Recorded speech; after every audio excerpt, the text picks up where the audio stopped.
Shalom saudara-saudara yang saya kasihi di dalam Tuhan Yesus, selamat bertemu kembali. Kita mengucap syukur kepada Tuhan bahwa di dalam setiap saat pemeliharaan Tuhan nyata dalam kehidupan kita. Saat ini kita akan kembali merenungkan firman Tuhan, namun sebelumnya mari kita tunduk kepala, kita berdoa. Bapa di surga, kami berterima kasih karena kasih karunia Tuhan selalu melimpah dalam kehidupan kami. Dan karena kasih karunia Tuhan, kami bisa ada sampai pada detik ini.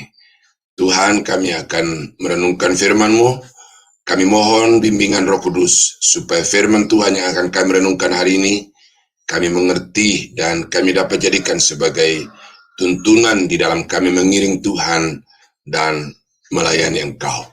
Kami berdoa, kami berterima kasih, kami menyambut firman Tuhan dalam nama Yesus. Haleluya. Amin. Nah, Bapak Ibu saudara yang saya kasih dalam Tuhan, firman Tuhan pada saat ini akan kita renungkan dari 1 Petrus 3 ayat 8 sampai 12 yang berkata, dan akhirnya hendaklah kamu semua seia sekata, seperasaan, mengasihi saudara-saudara, penyayang dan rendah hati. Dan janganlah membalas kejahatan dengan kejahatan atau caci maki dengan caci maki. Tetapi sebaliknya, hendaklah kamu memberkati, karena untuk itulah kamu dipanggil, yaitu untuk memperoleh berkat. Sebab siapa yang mau mencintai hidup dan mau melihat hari-hari baik, ia harus menjaga lidahnya terhadap yang jahat dan bibirnya terhadap ucapan-ucapan yang menipu.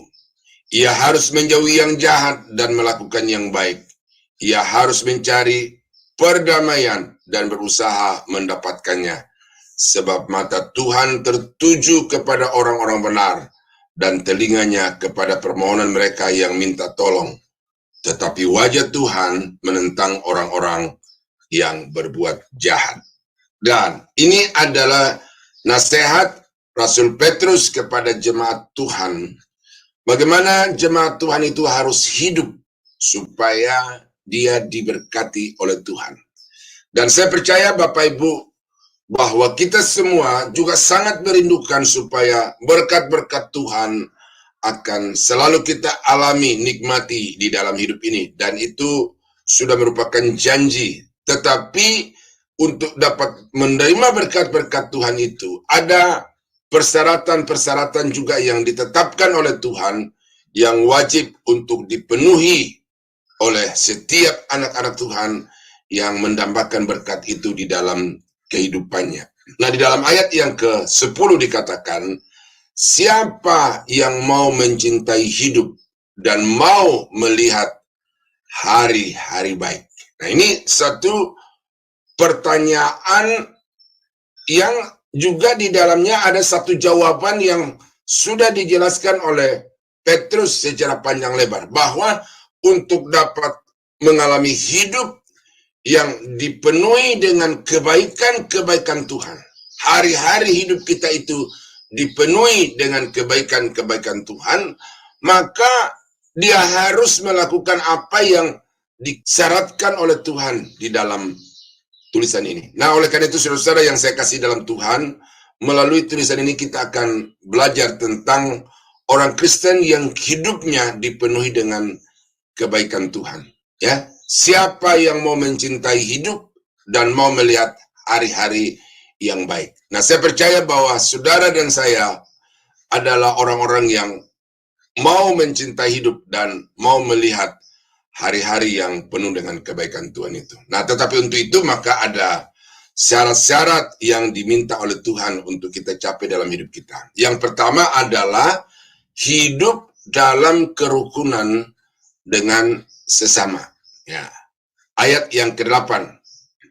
Dan akhirnya hendaklah kamu semua seia sekata, seperasaan, mengasihi saudara-saudara dan penyayang. Nah, jadi apa yang Tuhan sampaikan kepada jemaat melalui Petrus supaya jemaat itu atau saudara dan saya itu bisa menikmati hari-hari yang penuh dengan kebaikan, maka di sini ada perintah, hendaklah kamu seia, sekata, seperasaan, dan penuh dengan kasih kepada saudara-saudara. Ini sesuatu yang mutlak yang harus kita wujudkan di dalam kehidupan kita, oleh karena hubungan persaudaraan yang diikat dengan kasih itu adalah syarat mutlak yang Tuhan tetapkan untuk orang-orang dapat menikmati berkat-berkat di dalam kehidupannya. Nah, ini suatu tantangan yang harus kita perjuangkan secara terus-menerus, oleh karena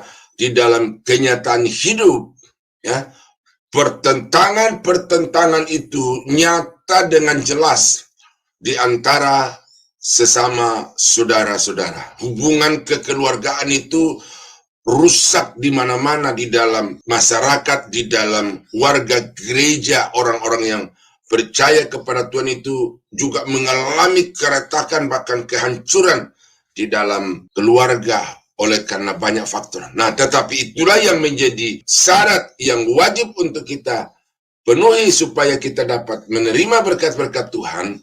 Maka hubungan persaudaraan di dalam keluarga, hubungan persaudaraan di dalam iman atau di dalam gereja sesama orang percaya itu wajib untuk kita harmoniskan antara satu dengan yang lain. Mazmur 133 ayat 1-3. Nyanyian Siara Daud. Sungguh alangkah baik dan indahnya apabila saudara-saudara diam bersama dengan rukun. Sungguh alangkah baiknya, sungguh alangkah indahnya apabila saudara-saudara diam dengan rukun. Ya, diam dengan rukun, hidup dengan damai, hidup dengan rukun di antara sesama, antara satu dengan yang lain, baik saudara di dalam rumah tangga, saudara di dalam keluarga, saudara di dalam iman kepada Tuhan. Kalau mereka itu hidup dengan rukun, maka dikatakan kesanalah Tuhan memerintahkan berkat hidup untuk selamanya, ya. Sebab kesanalah Tuhan memerintahkan berkat hidup, kehidupan untuk selama-lamanya. Berkat-berkat yang kita harapkan, yaitu hari-hari yang penuh dengan kebaikan, hari-hari yang penuh dengan ketenangan, penuh dengan sukacita. Itulah yang akan dialami, yang akan diperintahkan Tuhan untuk datang di dalam kehidupan kita kalau kita memelihara hubungan persaudaraan itu dengan rukun dan dengan penuh kedamaian. Ini ada gambarannya yang dikatakan seperti minyak yang baik di atas kepala meleleh ke janggut, yang meleleh ke janggut Harun dan ke leher jubahnya, seperti embun gunung Hermon yang turun ke atas gunung-gunung Sion. Nah, jadi itulah berkat-berkat Tuhan yang akan dilimpahkan kepada orang-orang yang hidup di dalam kerukunan itu seperti embun, ya, dari gunung Hermon turun ke gunung-gunung Sion. Ya, itu bagaimana embun itu. Saudara nonton di YouTube atau di pemandangan alam, bagaimana kalau air itu mengalir, embun itu kalau mengalir dari satu gunung ke gunung yang lain, itu adalah satu pemandangan yang indah. Dan Alkitab mengatakan bahwa demikianlah berkat-berkat Tuhan itu akan dikirim oleh Tuhan ke tengah-tengah keluarga yang hidup dengan rukun. Nah, saudara-saudara kekasih dalam Tuhan, ini perlu untuk kita renungkan. Bagaimana supaya rumah tangga kita diberkati Tuhan, keluarga dan gereja kita diberkati oleh Tuhan, maka kerukunan itu perlu kita wujudkan di dalamnya. Tetapi ini juga merupakan satu strategi iblis. Bagaimana supaya keluarga-keluarga orang percaya itu jauh dari berkat Tuhan, maka iblis itu menciptakan satu suasana permusuhan, pertengkaran, bahkan tidak jarang rumah tangga Kristen itu hancur. Perceraian terjadi di mana-mana, dan itu adalah pekerjaan iblis untuk menghambat, menghalangi anak-anak Tuhan menikmati berkat-berkat dari Tuhan. Berarti di dalam hidup ini, saudara-saudara, selain kita berjuang untuk menciptakan kedamaian, kerukunan itu dalam rumah tangga kita masing-masing, kita juga berjuang untuk melawan iblis yang selalu berusaha untuk menghancurkan dan mendatangkan pertengkaran, perkelahian di dalam rumah tangga, keluarga, dan juga di dalam gereja kita. Nah, ini sesuatu yang gampang untuk mengucapkannya Bapak Ibu, tetapi sesuatu yang berat untuk kita wujudkan. Tetapi bagaimanapun beratnya pergumulan itu harus kita capai, karena itu merupakan ketentuan yang ditetapkan untuk kita bisa menikmati berkat-berkat Tuhan di dalam hidup ini. Yang kedua, bagaimana supaya kita dapat menikmati hari-hari yang penuh dengan berkat-berkat Tuhan? Maka dari nas bacaan kita tadi itu ditetapkan juga bahwa setiap kita harus memiliki sikap rendah hati. Ya, dapat dibaca begini. Dan akhirnya, hendaklah kamu semua rendah hati. Nah, itu. Orang-orang yang ingin menikmati berkat-berkat Tuhan di dalam kehidupannya hari lepas hari, orang itu harus menjaga sikap hatinya di hadapan Tuhan, di hadapan sesama. Dia harus selalu bersikap dengan rendah hati. Nah, apa rendah hati itu? Kalau kita baca di dalam apa yang Yesus katakan kepada murid-muridnya, belajarlah kepadaku karena aku lemah lembut dan rendah hati. Nah, lemah lembut itu kaitannya dengan ketaatan, tunduk. Apa yang diperintahkan sekalipun itu sesuatu yang teramat berat untuk dilakukan oleh Yesus, tetapi karena dia lemah lembut, maka dia taat kepada perintah Bapa kepadanya. Nah, rendah hati adalah satu sikap di mana dia mau menerima pendapat, menerima masukan, ya, menyadari hal-hal yang kurang di dalam diri, kemudian mengakui kelebihan di dalam diri orang lain. Itu adalah sikap yang rendah hati. Nah, ini penting karena bagaimana terciptanya suatu suasana hubungan yang harmonis di dalam keluarga itu, selain dengan kasih tadi itu, di sini juga kita harus mewujudkan sikap rendah hati. Banyak pertengkaran terjadi di dalam komunitas-komunitas atau persekutuan-persekutuan itu oleh karena orang-orang yang ada di dalamnya adalah orang-orang yang tinggi hati, yang merasa diri hebat, yang merasa diri paling, sementara orang-orang lain itu adalah orang-orang yang harus tunduk, yang harus mendengarkan apa yang dikatakan oleh orang sombong itu. Nah, itu sebabnya maka tidak terjadi berkat di dalam komunitas itu oleh karena ada penghambat yang sangat-sangat serius, yaitu sikap sombong tinggi hati. Nah, karena itu Petrus berkata, hendaklah kamu rendah hati. Barang siapa yang mau mencintai hidup dan mau menikmati hari-hari yang baik, maka ia harus hidup dengan rendah hati. Mazmur pasal 22 ayat 27. Orang yang rendah hati akan makan kenyang. Orang yang mencari Tuhan akan memuji-muji Dia. Biarlah hatimu hidup untuk selamanya. Nah, orang yang rendah hati akan makan dan kenyang. Artinya menikmati setiap berkat-berkat Tuhan itu betapapun kecil jumlahnya. Berbeda dengan orang-orang yang sombong. Betapapun banyak yang dia miliki, betapa besar pun kekayaannya, itu tidak akan membuatnya hidup dengan tentram, tidak akan membuatnya makan dengan kenyang. Oleh karena selalu di dalam dirinya ada gejolak, ada masalah, ada ketidaknyamanan. Oleh karena selalu merindukan dipuja, dipuji, dihormati, dihargai. Dan kalau itu tidak dia dapatkan dalam hidupnya, maka dia akan penuh dengan kegelisahan, keresahan, dan seterusnya, ya. Tetapi orang-orang yang rendah hati itu akan makan dan kenyang, menikmati setiap berkat Tuhan itu dengan penuh sukacita. Nah, di dalam Mazmur pasal 25 ayat yang ke-8 dan 9, Tuhan itu baik dan benar, sebab ia menunjukkan jalannya kepada orang yang sesat.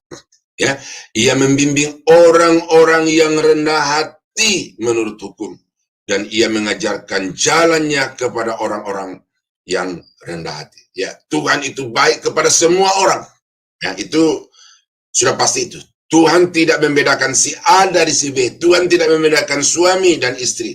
Semua sama-sama dikasihi oleh Tuhan. Namun, di dalam ayat yang ke-9 kita baca di situ, ada perlakuan khusus kepada orang-orang yang rendah hati. Yaitu dikatakan bahwa Tuhan akan membimbing untuk senantiasa berjalan di jalur hukum, di jalur kebenaran, sehingga orang itu tidak akan terpleset, tidak akan jatuh ke dalam dosa, karena dia dibimbing oleh Tuhan untuk senantiasa berjalan di jalan yang penuh dengan kebenaran. Ia akan mengajarkan jalannya. Jadi bagaimana kita akan diberikan satu pemahaman demi pemahaman, pengertian demi pengertian, dan dengan demikian dari hari ke hari kita akan hidup semakin dekat, semakin berkenan kepada Tuhan, oleh karena kita dibimbing dan diajar oleh Tuhan. Nah, bagaimana supaya kita dapat hidup dalam bimbingan dan ajaran Tuhan itu? Maka sikap rendah hati itu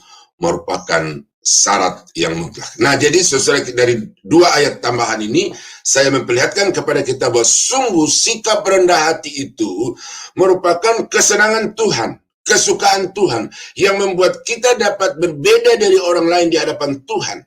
Oleh karena itu, maka saudara dan saya harus senantiasa memiliki sikap rendah hati. Kalau kita merenungkan hidup ini, Bapak Ibu, apa yang kita bisa banggakan? Paulus berkata, oleh kasih karunia aku ada sebagaimana aku ada.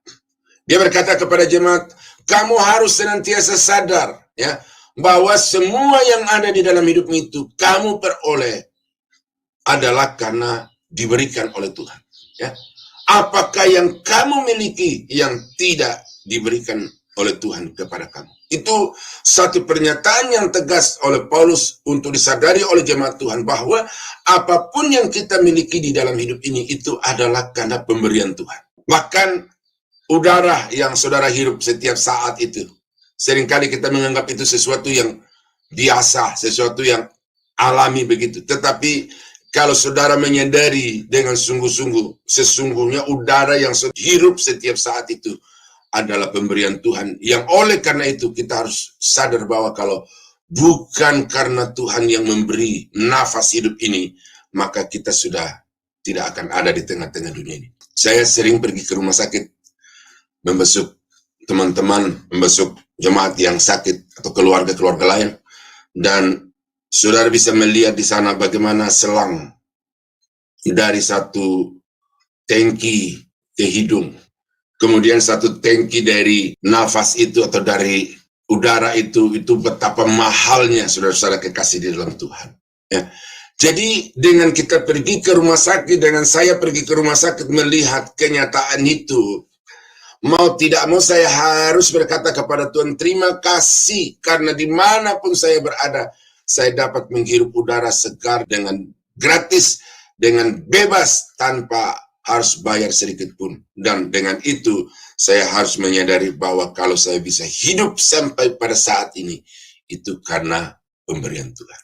Nah, jadi, saudara-saudara kekasih Tuhan, sadari itu, bahwa apapun yang kau miliki dalam hidupmu adalah karena berkat Tuhan. Ya. Musa berpesan kepada bangsa Israel.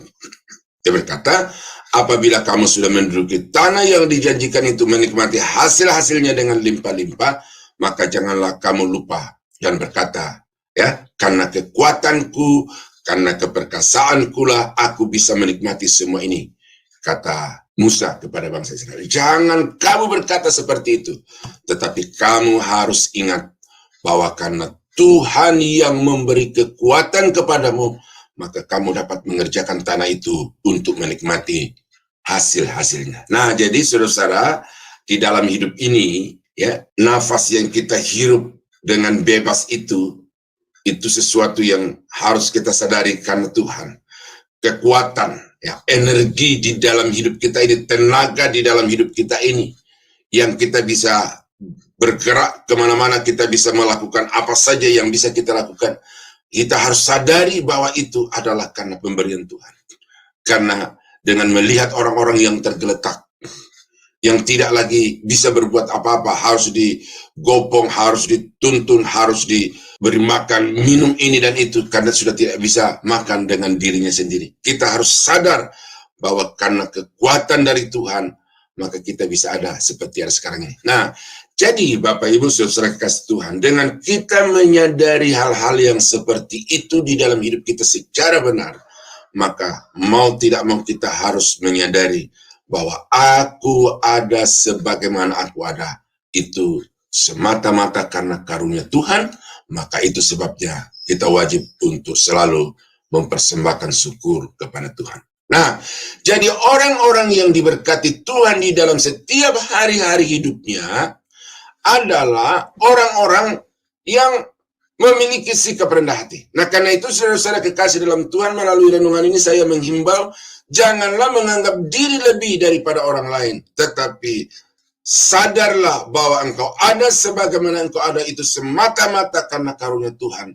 Maka itu sebabnya Petrus juga di dalam surat yang lain, hendaklah kamu merendahkan diri seorang terhadap yang lain. Yang ketiga, apa yang menjadi syarat untuk kita bisa menikmati berkat-berkat Tuhan setiap hari di dalam kehidupan kita, maka dikatakan membalas kejahatan dengan kebaikan. Ini hukum. Ayat yang ke-9 berkata demikian. Dan janganlah membalas kejahatan dengan kejahatan atau caci maki dengan caci maki, tetapi sebaliknya hendaklah kamu memberkati, karena untuk itulah kamu dipanggil, yaitu untuk memperoleh berkat. Ya, jadi ada satu misi, ya, ada tanggung jawab yang diembankan Tuhan kepada setiap anak-anak Tuhan di dalam lingkungan atau di tempat di mana dia dihadirkan oleh Tuhan, yaitu supaya di sana dia dapat menjadi berkat, bukan menjadi pembuat masalah, menjadi biang kerok istilah sehari-harinya. Kehadirannya membuat orang tidak nyaman, kehadirannya membuat orang bertengkar satu dengan yang lain. Bukan itu yang diharapkan oleh Tuhan. Tetapi yang diharapkan oleh Tuhan adalah hendaklah kamu memberkati, atau hendaklah kamu menjadi saluran berkat kepada orang-orang yang ada di sekitarmu. Oleh karena itu maka satu tindakan atau satu sikap yang diharapkan oleh Tuhan dari umatnya supaya dapat diberkati Tuhan senantiasa adalah dia harus membalas kejahatan orang-orang kepada dirinya dengan senantiasa berbuat hal-hal yang baik, yang menguntungkan dan yang memberkati sesama di mana dia ada. Ini tidak gampang Bapak Ibu, ya, karena kita sebagai manusia punya perasaan, punya harga diri, punya proud, ya.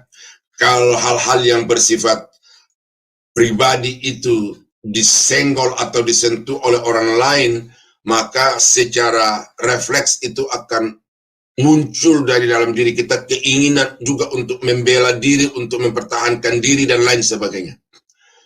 Tetapi Tuhan mau supaya bagaimanapun saudara itu direndahkan, diperlakukan secara tidak adil oleh orang-orang yang ada di sekitar saudara, maka perintah Tuhan di sini, hendaklah kamu membalas kejahatan dengan kebaikan, atau membalas caci maki dengan memberkati orang-orang itu.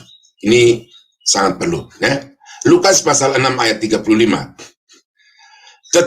Tetapi kamu kasihilah musuhmu dan berbuatlah baik kepada mereka, dan pinjamkan dengan tidak mengharapkan balasan, maka upahmu akan besar dan kamu akan menjadi anak-anak Allah yang maha tinggi, sebab ia baik terhadap orang-orang yang tidak tahu berterima kasih dan terhadap orang-orang yang jahat. Nah, jadi Tuhan itu baik kepada semua orang. Nah, tetapi supaya kamu dapat mendapat upah yang besar, atau supaya bagaimana hidup kamu itu diberkati oleh Tuhan dari hari ke hari dengan kebaikan-kebaikan, maka dikatakan di sini, kasihilah musuhmu dan berbuat baiklah kepada mereka. Nah, ini syarat yang cukup berat Bapak Ibu ya, ini cukup berat. Bagaimana kalau kita diperlakukan oleh orang secara tidak adil ya. Bahkan saya mengalami di dalam diri saya sendiri. Kalau kita disakiti oleh orang yang tidak kita kenal, itu kita anggap itu sudah biasa ya. Itu salib yang harus kita pikul. Tetapi kalau kita diperlakukan secara tidak wajar oleh keluarga sendiri, itu kita akan mengalami satu kesakitan yang berlipat-lipat kali dibandingkan dengan yang diperbuat oleh orang-orang yang tidak ada hubungan kekeluargaan dengan kita. Nah, jadi di dalam semuanya itu kita dituntut.